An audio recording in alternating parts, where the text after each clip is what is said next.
Chapter 1. The Bet. Professor Augustus S. F. X. Van Duzen's appearance was as strange as his name. He was thin, with the thin shoulders of a student, and his face was extremely pale. His eyes were the eyes of a man who studies little things. They were always half-closed in concentration. Although he wore thick glasses, you could see that his eyes were blue. But his strangest feature was his abnormally large forehead, on top of which sat a crown of yellow hair. Together, all these things gave him a bizarre, almost grotesque personality. Professor Van Duzen's family came from Germany. Many of his ancestors had been famous scientists. He was the logical result, the mastermind.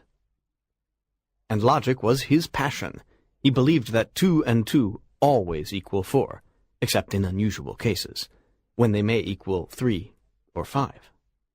He believed that all things that start must go somewhere, and he was able to concentrate all the mental force of his ancestors to solve any problem. The public knew Van Duzen as the thinking machine, and perhaps this phrase described him best of all. He spent all his time in his small laboratory, where he invented brilliant theories that shocked scientists and had a profound effect on the world. The thinking machine didn't have many visitors. When people did come to see him, they were usually scientists. 2 of these men, Dr. Charles Ransom and Alfred Fielding, visited him one evening to discuss some theory. What it was exactly is of no importance. "That is impossible," said Dr. Ransom. "Nothing is impossible," said the thinking machine. "The mind is master of all things. When science understands this, it will be a great day." "What about the airship?" asked Dr. Ransom. "That's not impossible at all," said the thinking machine. "It will be invented soon. I would do it myself, but unfortunately I'm too busy." Dr. Ransom laughed. "I've heard you say things like that before," he said. "But they mean nothing.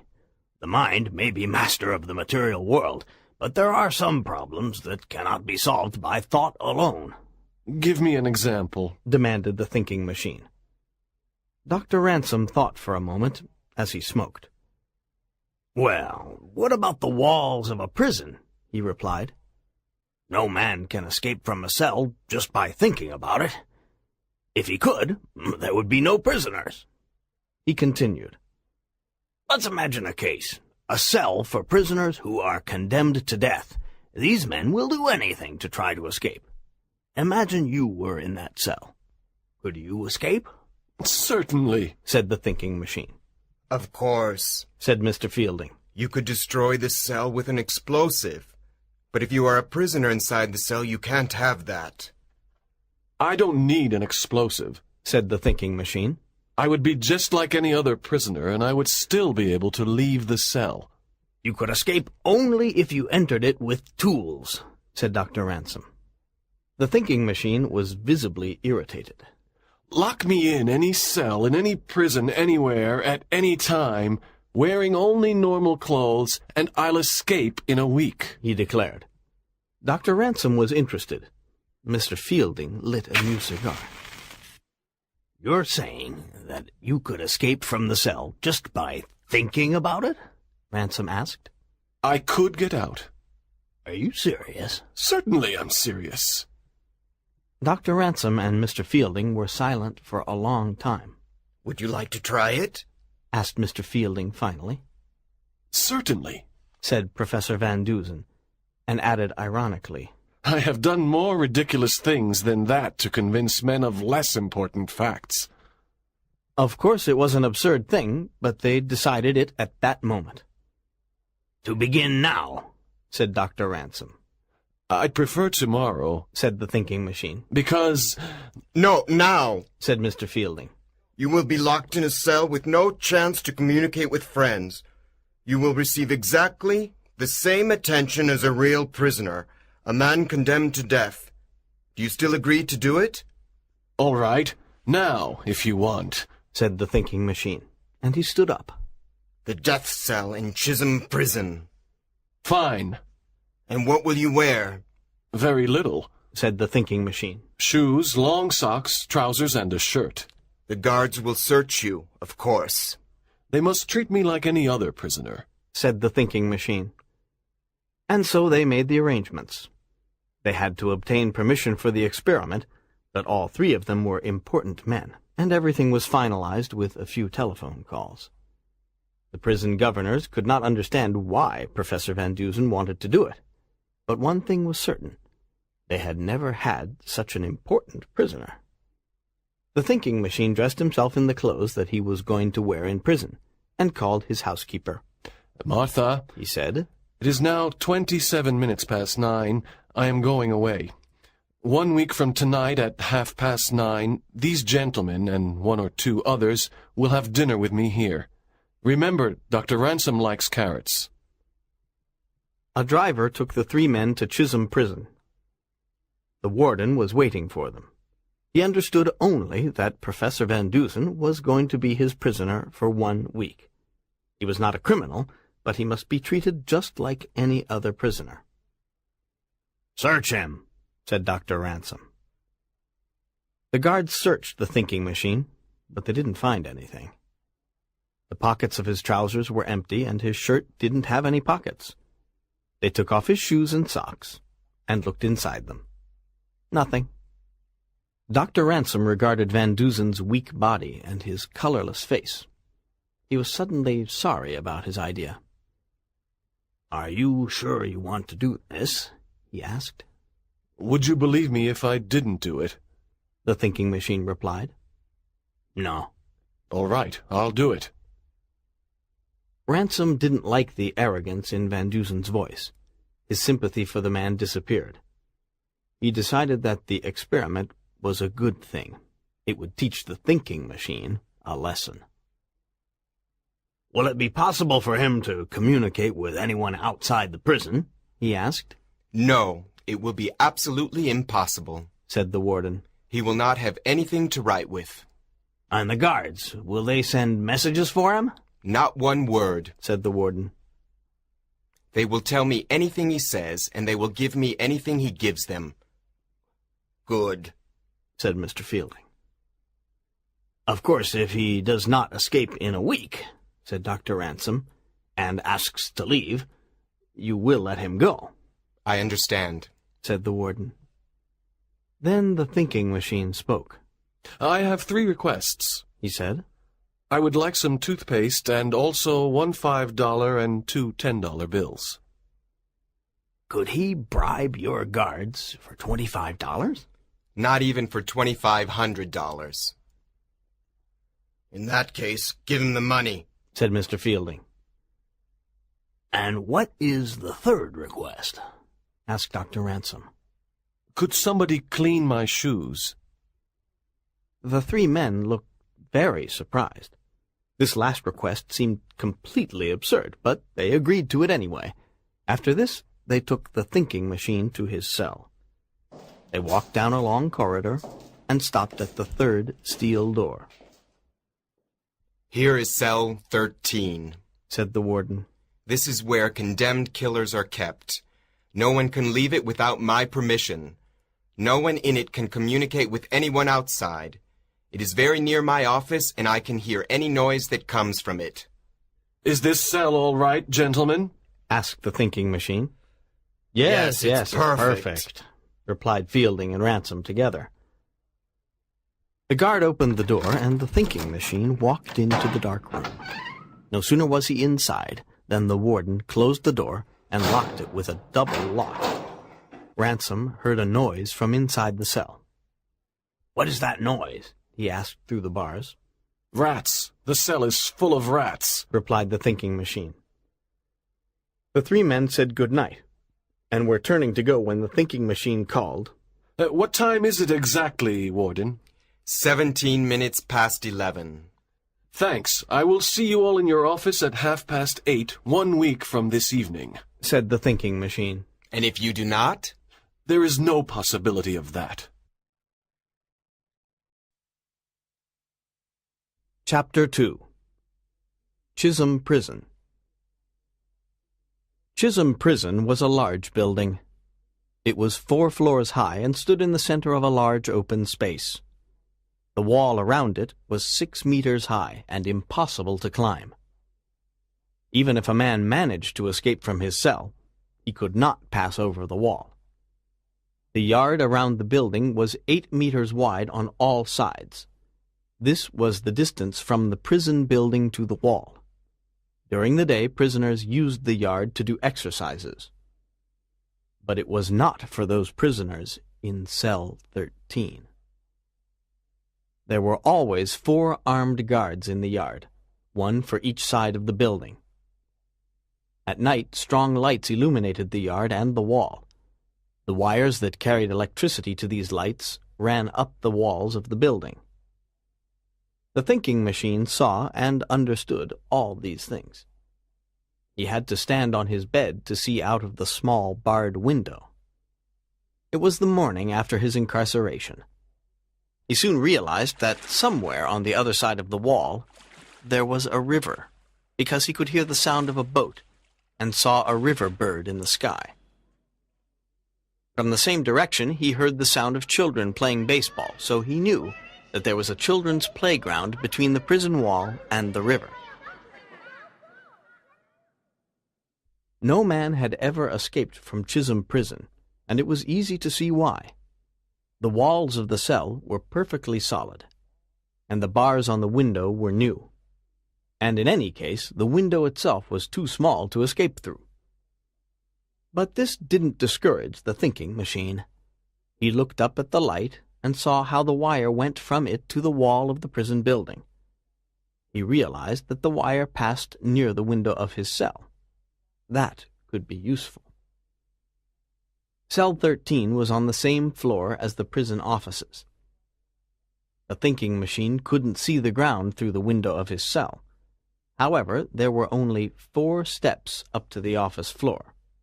Therefore, the cell must be near the ground. Good. The thinking machine remembered how he had come to the cell. First, there was the outside guards' room, which formed part of the wall next to the prison gates. There was always one guard at these gates who let people come into the prison and then let them out again when the warden told him to. The warden's office was in the prison building.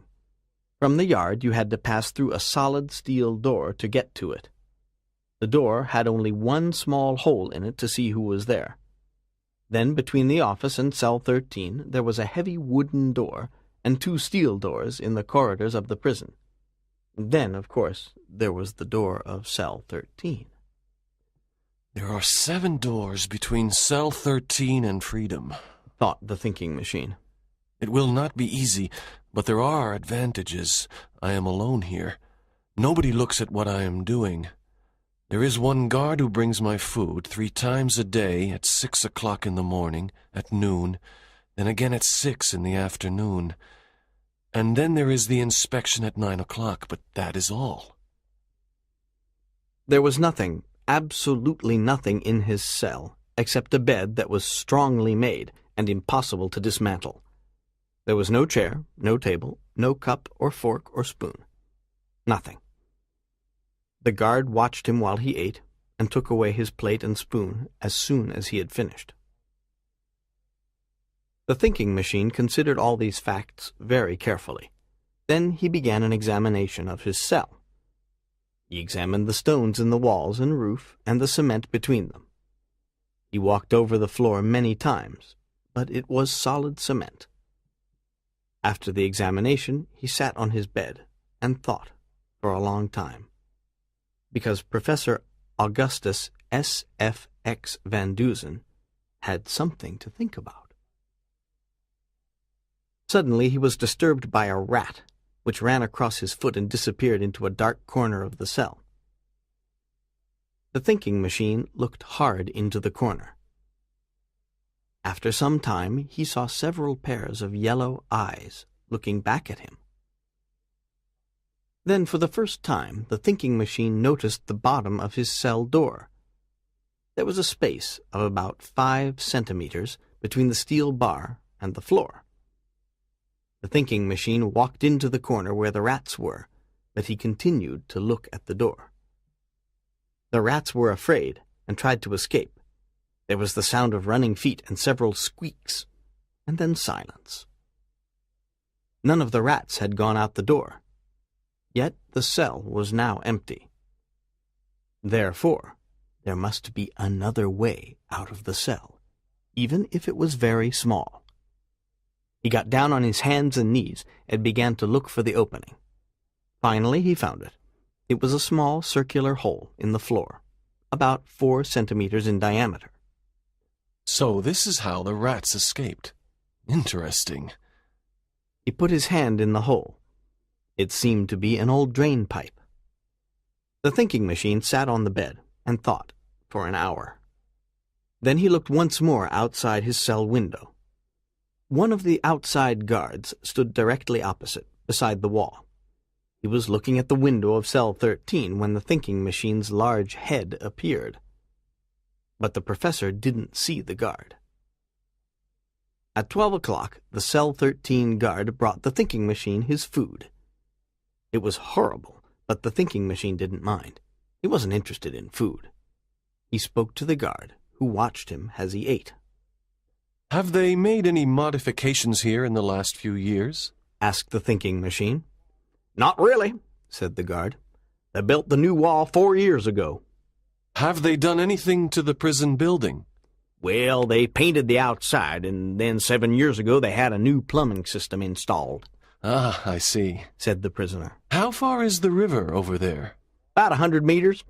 The boys have a baseball ground between the wall and the river.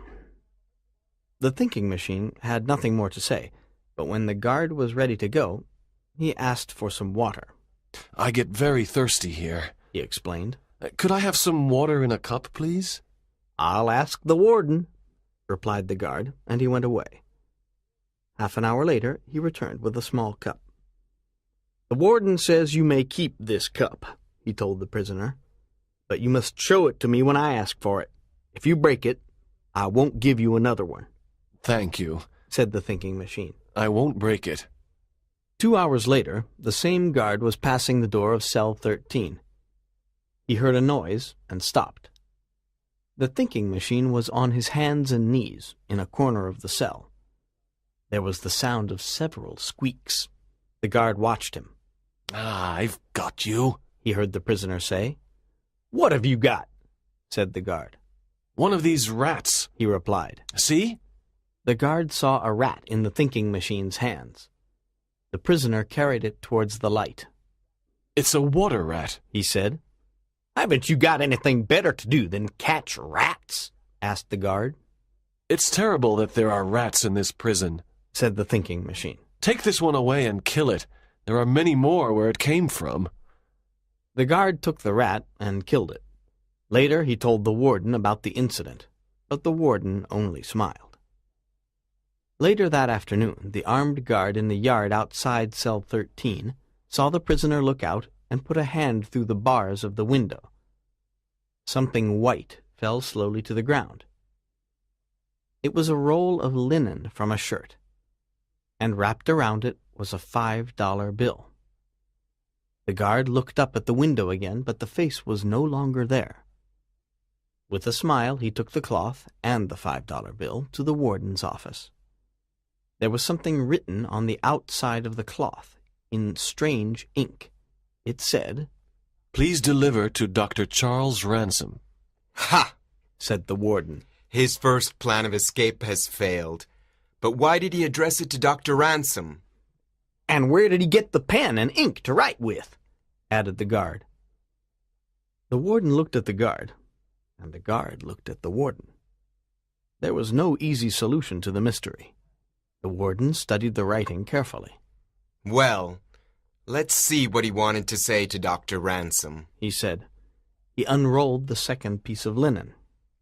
Well, if that... What? What do you think of that? He asked, extremely confused. The guard took the piece of linen and read, Epa xeat dnet niawe tu si T. Chapter 3. A message from Cell 13. The warden spent an hour trying to discover what the message was. Why did his prisoner want to talk to Dr. Ransom? And where had he got the materials to write? He examined the linen again. It was a part of a white shirt. But what had he written with? The warden knew that the prisoner didn't have a pen or a pencil. So what had he used? The warden decided to investigate. The thinking machine was his prisoner. If this man is trying to escape by sending coded messages, he thought, I will stop him. The warden returned to Cell 13. He found the thinking machine on his hands and knees. He was catching rats. The prisoner heard the warden and turned to him quickly. It's terrible, he said. These rats, there are hundreds of them. Other men can live with them, said the warden. Give me your shirt. Here's another one. Why? Demanded the thinking machine. You have attempted to communicate with Dr. Ransom, said the warden angrily. As the warden of this prison, I must stop you. The thinking machine was silent for a moment. All right, he said finally. Here, take it. The warden smiled.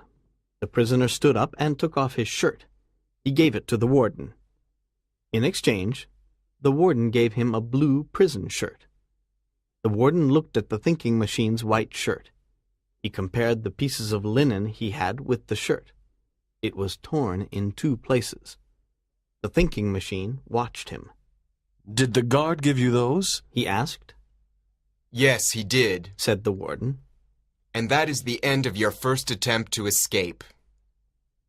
The thinking machine watched the warden as he looked at the shirt. He saw that there were only 2 pieces missing from it. He smiled. What did you write this message with? Asked the warden. I'm afraid you must discover that, the thinking machine said. The warden became angry, but he didn't say anything more. He made a very careful inspection of the cell and the prisoner. But he found nothing. Nothing that the thinking machine could use as a pen. And the liquid that he had used to write the message was also a mystery. Finally, the warden went out of the cell. He took the thinking machine's shirt with him. Well, he won't escape by writing messages on a shirt, the warden thought. On the 3rd day of his incarceration, the thinking machine tried to bribe the guard so that he could escape. The guard brought his food and waited outside the cell door. The drain pipes of the prison go to the river, don't they? The thinking machine asked. Yes, said the guard. I imagine they are very small. Yes, they are too small to escape through. There was silence. The thinking machine finished his food. Then he said, You know I'm not a criminal, don't you? Yep. And I can leave the prison if I want to. Yes. Well, when I came here, I believed I could escape, said the prisoner.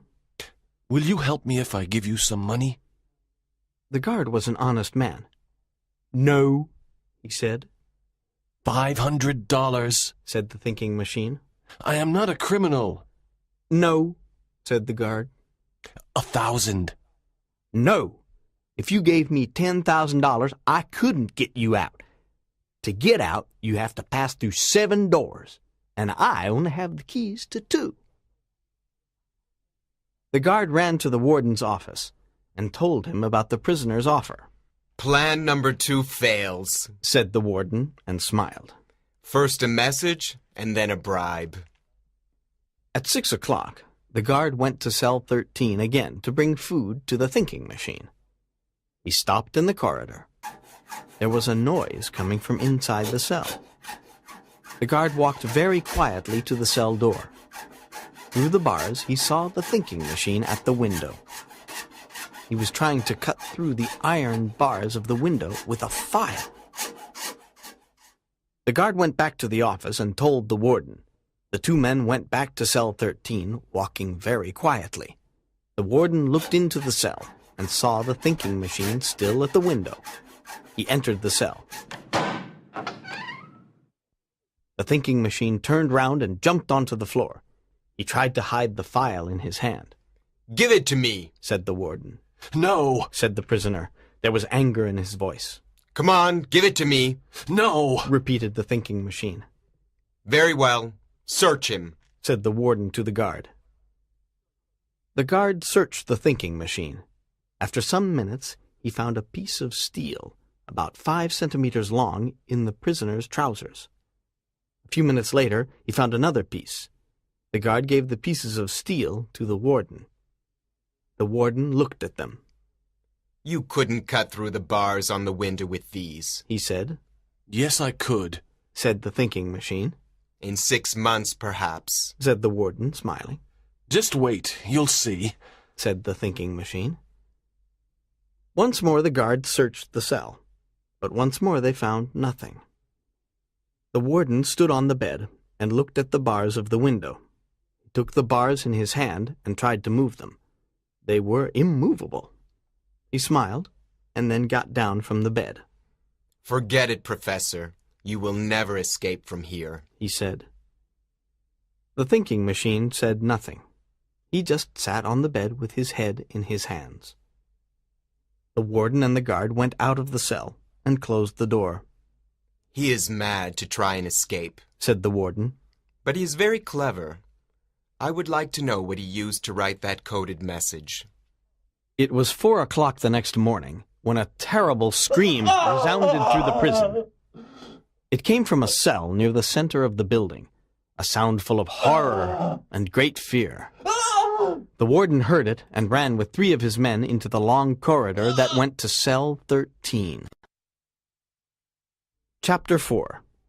A Strange Voice. As they ran, they heard the scream again. The white faces of prisoners appeared at cell doors. They were afraid.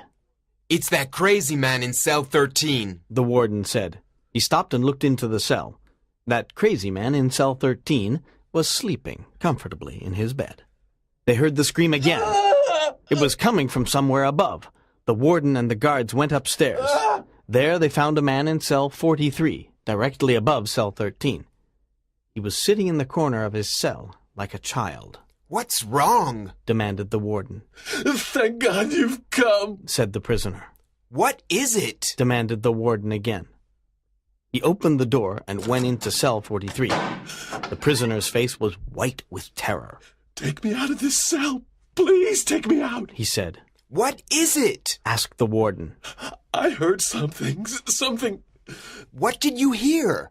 I can't tell you, said the prisoner. Please take me out of this cell. Put me anywhere, but take me out of here.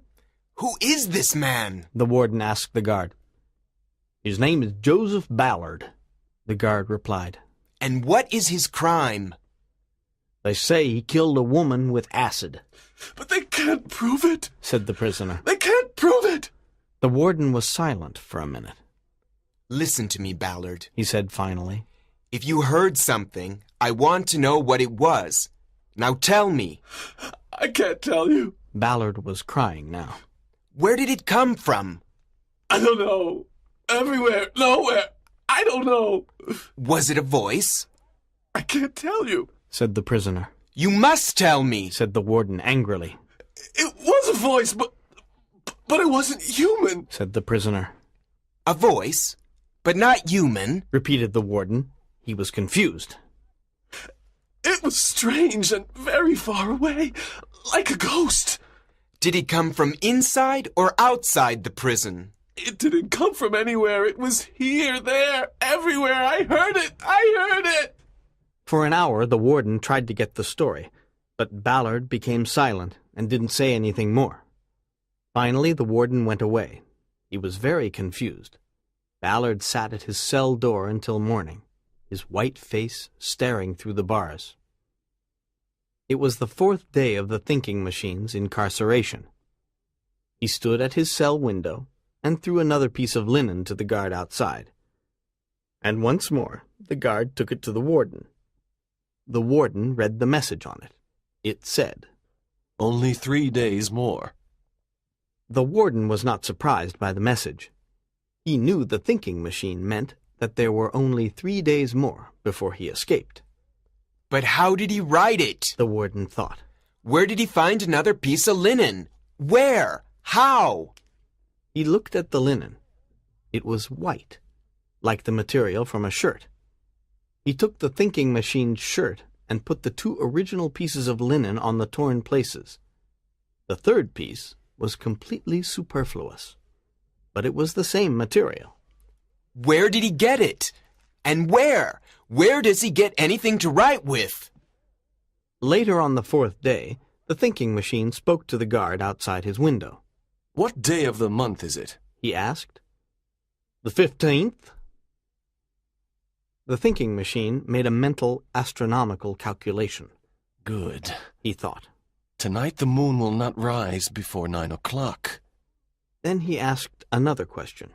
Who looks after the big lights on the roof? An electrician from the company. You have no electricians in the building? Nope. At the end of the afternoon, just before he finished work, the outside guard saw the thinking machine's head again at the window. He had something in his hand which he threw to the ground. It was a $5 bill. That's for you, said the prisoner. Once again, the guard took it to the warden. He said it was for me. I imagine it's a present from him. I think you can accept it, said the warden. Then suddenly he stopped. Wait a minute. When the professor went into the cell, he had one $5 bill and two $10 bills.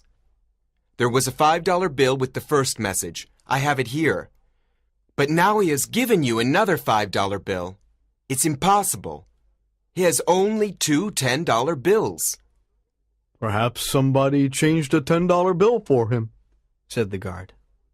Perhaps. But tonight we are going to search cell 13 again. We are going to search it as no cell has ever been searched before. So that night, at 3 o'clock in the morning, the warden and his guards searched the thinking machine's cell again. The warden found the hole in the floor. He put his hand into it. There was something there. He pulled it out. A dead rat. He threw it to the floor in disgust. But he continued the search. Once more he examined the bars on the window, but found them to be solid. He then examined the thinking machine's clothes. In his trousers he found some money. 5 $1 bills, said the warden. He was very surprised. That's right, said the prisoner. But you had 2 10s and a 5. How do you do it? That's my business, said the thinking machine. Did any of my men change this money for you? No. Well, do you make it? asked the warden. That's my business, said the prisoner again. The warden was very angry. He left the cell and went back to bed. About an hour later, he heard the scream again. He got up and ran immediately to cell 43, where he saw Ballard, his terrorized face pressed against the bars of the door. Take me out! Take me out! He screamed. I did it! I killed her! Take me out of here! Was it the voice again? asked the warden. Yes, said Ballard. What did it say? Acid! Acid! Acid! said the prisoner. It knew! I threw the acid in the woman's face and killed her! Acid? repeated the warden, more confused than ever. Chapter 5. Countdown to Freedom. On the 5th day of the thinking machine's incarceration, the warden looked tired. He wanted this thing to finish. He wanted his confusion to end. But that day, the thinking machine threw another piece of linen to the guard. It said, Only 2 days more. This time, there was a silver $50 with it. Now the warden knew, he knew, that the man in cell 13 didn't have any $50.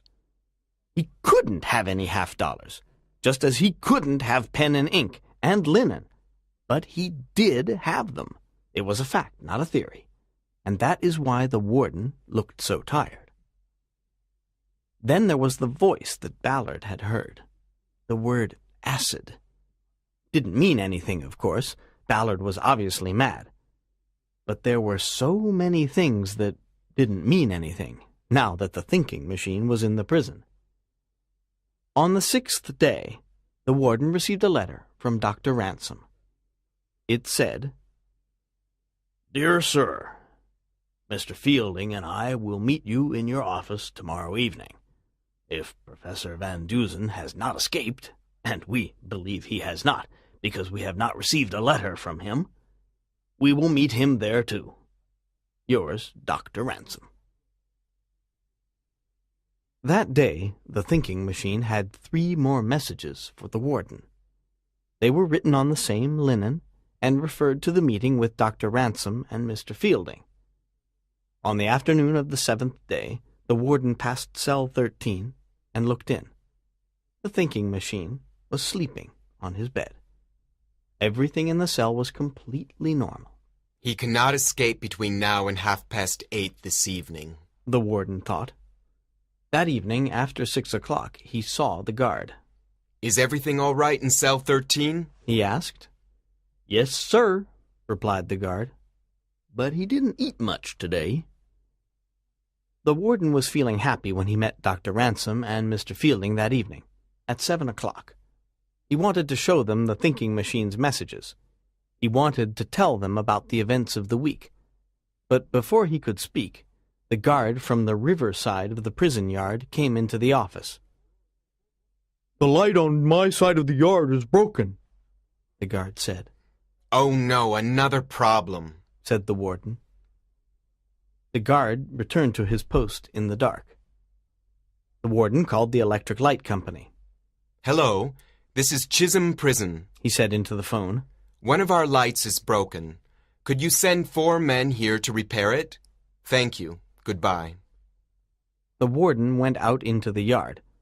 While Dr. Ransom and Mr. Fielding were waiting, the guard from the prison gate came into the office. In his hand was a letter. Dr. Ransom looked at the letter. "Incredible," he said.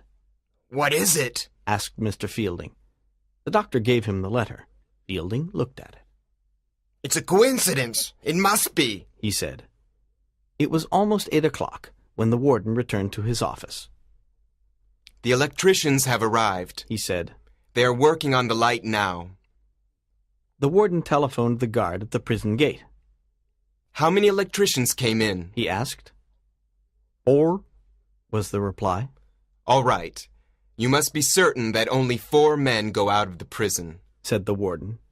He put down the phone and took the letter. "My God, it's not possible," he said, shocked. "What is it?" asked Mr. Fielding. "It's a letter from cell 13, said the warden. An invitation to dinner." "What?" said Ransom. The 3 men were silent for a long time. Finally, the warden called a guard. "Go down to cell 13 immediately," he said, "and see if the professor is still there." The guard ran down the corridor. Dr. Ransom and Mr. Fielding examined the letter. "It's Van Dusen's handwriting. There's no doubt about that," said Dr. Ransom. "I've seen too much of it." At that moment, the telephone rang again. It was the guard at the prison gate. There were 2 newspaper reporters, and they wanted to see the warden. The warden told the guard to let them come in. "It's impossible," he said. "Professor Van Dusen must be in cell 13. Then the guard returned. "He's still in his cell, sir," he said. "I saw him. He's sleeping." "There, I told you," said the warden. "But if he is still in his cell, how did he send the letter?" There was a knock at the door. "It's the reporters," said the warden. "Come in." The door opened, and the 2 men entered. "Good evening, gentlemen," said one. It was Hutchinson Hatch. The warden knew him well. Then the second man came in. "Well, I'm here," he said. It was the thinking machine. The warden sat with his mouth open. He was paralyzed. How did you do it?" asked the warden finally. "Let's go back to the cell," said the thinking machine. The men walked down the corridor to the door of cell 13. Look inside, said the thinking machine. The warden looked inside. Everything looked normal, and there on the bed, was the figure of the thinking machine. Certainly, there was his yellow hair. The warden looked again at the man beside him. I must be mad, he thought. Then he unlocked the cell door, and the thinking machine went inside. Look here, he said. He put his foot on the steel bars at the bottom of the cell door, and 3 of them fell out.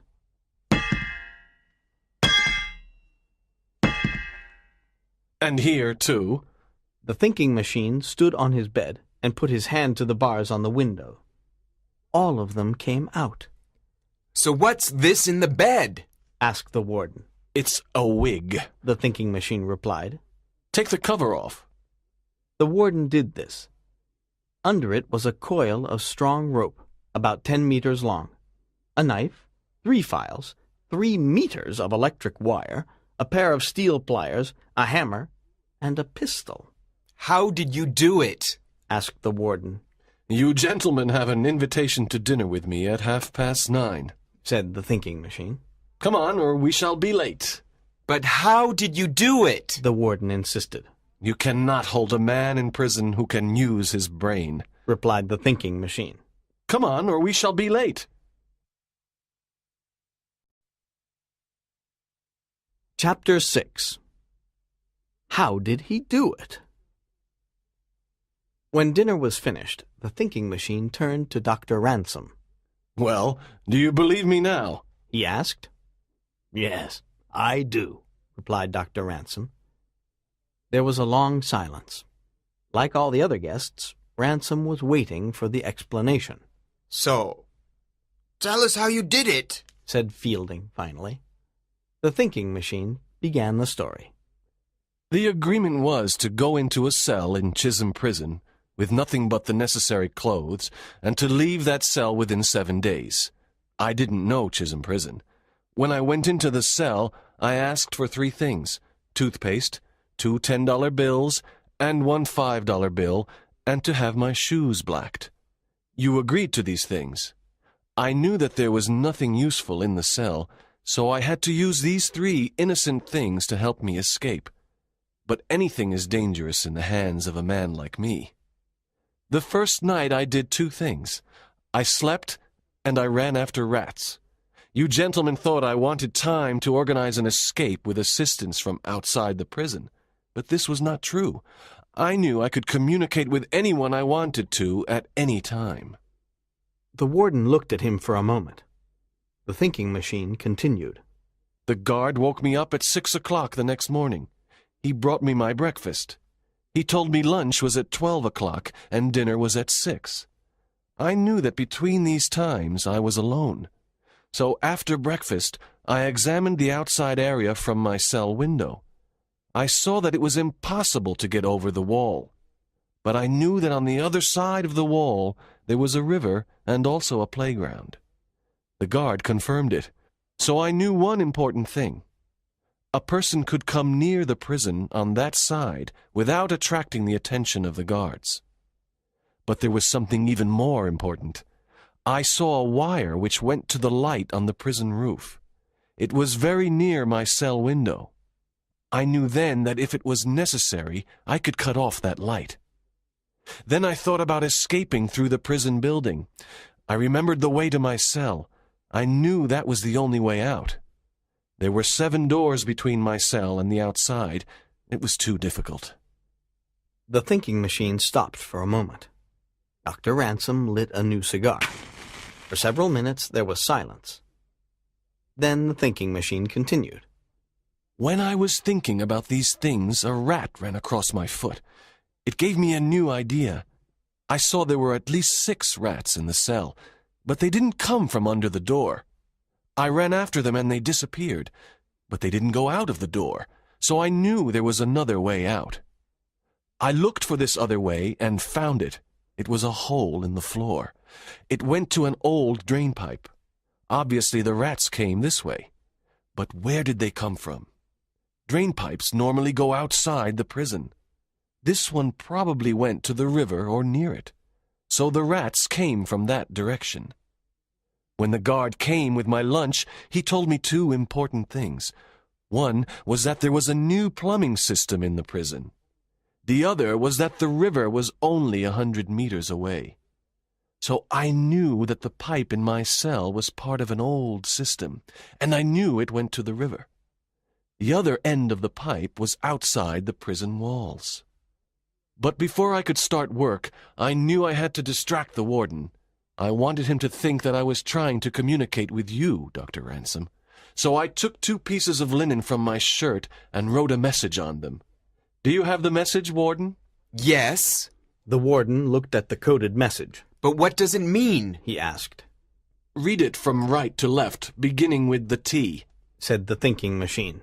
Don't consider the division into words. The warden read the message. This, he began, is not the way I intend to escape. The warden smiled. But what did you write it with? This, said the thinking machine. He put his foot on the table. On it was the shoe that he wore in prison, but the polish was gone. The shoe polish, mixed with some water, was my ink, said the thinking machine. And the metal end of the shoelace was a good pen. The warden laughed. Continue, he said. After the message, the warden wanted to search my cell. This was good. I wanted him to search my cell very often. I thought, he won't find anything, so he will stop and leave me alone. The warden took my shirt away and gave me a prison shirt. Without my white shirt, I couldn't write any more messages, but I had another piece of the same shirt in my mouth. Where did it come from? Asked the warden. I saw that there were only 2 pieces cut from the shirt, and I had both of them. You forget that shirts like mine have 3 layers of linen, the thinking machine replied. I took out the inside one. You didn't notice it. Now that the warden was busy, I started to work on my real escape plan. I knew that the pipe from my cell went to the playground outside the prison. It is a place where boys play baseball. I knew many of the boys there. I knew that the rats came into my cell from out there. Perhaps it was possible for me to communicate with someone outside. I could use the rats. The first thing I needed was a long thread, so I used the thread from my socks. He pulled up his trouser legs. The strong thread at the top of his long socks was not there. Then on 1/2 of my last piece of linen, I wrote a message for Hutchinson Hatch. He is a friend and often helps me. I knew he would help me this time. It was a great story for his newspaper. I tied a $10 bill to the letter to attract attention. People always find money. I wrote on the linen, "If you find this message, give it to Hutchinson Hatch. He will give you another $10 for the information." Then I wrote instructions for Hatch. I had to get this note outside the prison. There were 2 ways, but the best way was the rats. I took one of them. I tied the linen and the money to one of its legs and tied my thread to another. Then I put it in the pipe. From the moment the rat disappeared into that dirty pipe, I was nervous. The thread could break. Anything could happen. I waited. I was holding the thread, and I saw that it became gradually shorter. Finally, there was only about 1 meter of thread in my hand. I knew that the rat was outside the prison. But would Hatch receive the message? I had to wait. I decided to try some other maneuvers. This was to confuse the warden more. I tried to bribe the guard. I tried to cut through the bars on my cell window. The warden became very angry. He took the bars in his hands to see if they were solid. They were, then. That night I didn't sleep. The thread was tied to my hand. I waited for the signal from outside. I thought, if Hatch has received the message, and if he finds the drainpipe, he will pull the thread. At 3:30 in the morning, I felt something pull the thread. The thinking machine turned to Hutchinson Hatch. "Now you can explain what you did," he said. A small boy brought the linen message to me. I gave the boy another $10. I got some string and then some wire. I went with the boy to the playground. I looked for the end of the drain pipe for an hour. Then finally I found it. It was about 30 centimeters in diameter. I took the end of the thread and pulled it 3 times. The professor pulled twice to reply. Quickly, I tied my string to the professor's thread. Then I tied the wire to the string. Professor Van Dusen began to pull it all into his cell. The wire was the most important because it could not break. The thread was too weak. It could break easily. With the wire, I could transport things to the cell. Yes, continued the thinking machine. I was very happy when the wire arrived in the cell. Then we tried another experiment. I spoke to Mr. Hatch through the pipe. He heard me, but it was not easy for him to understand me. I wanted some nitric acid, and I had to repeat the word acid several times. Then I heard a scream from the cell above me. With the wire, it was easy to transport things to my cell, and it was also easy to hide them. I could put them into the pipe. You, Mr. Warden, found the pipe, but you could not find the wire. Your hands are too big. My fingers are longer and thinner, so it was easy for me. In addition, I put a dead rat in the pipe. You pulled it out. I remember, said the warden. The rat was there to stop you investigating the pipe, said the thinking machine. That night, Mr. Hatch could not send me anything useful, but he did send me change for $10 as a test. The next day, I continued to work on my plan. For this, it was necessary that the guard outside saw me often at my cell window. To attract his attention, I threw messages to him. I stood at my cell window for hours. Sometimes I spoke to him. He told me that there were no electricians inside the prison. If there was a problem with the lights, they had to call the light company. This was perfect for my escape plan. There was only one more thing to do before I escaped. Once again, I spoke to Mr. Hatch through the pipe. It was the 4th night of my incarceration. Again, Mr. Hatch could not understand me. Again, I repeated the word acid 3 times. It was this that made the prisoner above me confess to murder. The guard told me the next day. The prisoner heard strange voices through the pipe. He thought it was a ghost. With nitric acid, it was very easy to cut the bars of the window. But it was a long process. The outside guard saw me standing at my window. He didn't know what I was doing. As he watched me, I cut the bars with a piece of wire covered with acid. On the night of my escape, I used the same acid to cut the electric wire that went to the lights. The yard outside my window was completely dark. It was easy to escape. I also had a wig from Mr. Hatch. It was the same color as my hair, yellow. I put it in the bed with some other things that Hatch sent me. When the guard passed the door, he thought I was sleeping. But how did you get outside the prison gate? Asked the warden. It was simple, the thinking machine replied. As I said, I cut the wire to the lights before the guards turned on the current. When they turned on the current, the light on my side of the yard didn't work. The outside guard went to your office to tell you, and I escaped through my cell window. I stayed in the shadows until the 4 electricians arrived. Mr. Hatch was one of them. When I saw him, he gave me some workman's clothes to put on. You, Mr. Warden, were standing only 3 meters away. Then Mr. Hatch called me as a workman, and together we went out of the gate to get something from the van. The guard at the gate knew that there were 4 workers in the yard. He saw that we were workers, so he let us go out of the prison. Then we changed clothes and came back in. We went to your office and asked to see you. That's all. And the letter of invitation? Asked Ransom. I wrote it in my cell with Mr. Hatch's pen, said the thinking machine. Then I sent it through the pipe, and Mr. Hatch posted it. There was silence for several minutes. Dr. Ransom was the first to speak. Incredible, he said. Absolutely brilliant. But Mr. Fielding had 2 more questions. And what was the toothpaste for? He asked. For brushing my teeth. Why did Mr. Hatch come with the electricians? His father is the manager of the company, said the thinking machine. But what if there was no Mr. Hatch outside to help you? Every prisoner has at least one friend who will help him if he can. What if there was no old drain pipe in your cell? Asked the warden. There were another 2 ways to escape, said the thinking machine. 10 minutes later, the telephone rang. It was for the warden.